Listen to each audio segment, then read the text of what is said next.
మాఘ పౌర్ణమి రోజు గోవు కనిపిస్తే ఆ గోవుకు ఈ ఆహారాన్ని పెట్టండి చాలు, కష్టాలన్నీ కూడా పోతాయి, మీ సుడి తిరిగిపోతుందని శాస్త్రాలు చెప్తూ ఉన్నాయి.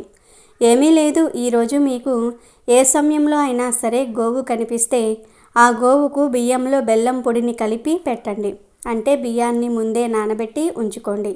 తరువాత ఆ బియ్యాన్ని కడిగేసి దానిలో బెల్లం పొడిని కలిపి ఆ బియ్యాన్ని గోవుకు తినిపించండి. మీ చేతులతో మీరే తినిపించండి. ఇలా తినిపించేటప్పుడు మీకు ఉన్న కోరికను మీ మనసులో అనుకోండి. అలా అనుకోవటం వలన ఖచ్చితంగా మీకు ఉండే కోరికలు నెరవేరుతాయి. నెల రోజుల్లోనే తీరిపోతాయి. కాబట్టి ఈరోజు మీ ఇంటి దగ్గర ఉండే గోవులకు కానీ లేదా గోశాల దగ్గరకు వెళ్ళి ఆ గోవుకు కానీ ఇలా ఆహారాన్ని పెట్టండి.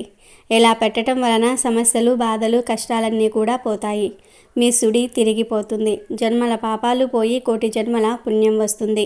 జాతక దోషాలు పోతాయి. ముక్కోటి దేవతల అనుగ్రహం లభిస్తుంది. కనుక ఈరోజు అందరూ కూడా బియ్యాన్ని గోమాతకు తినిపించండి.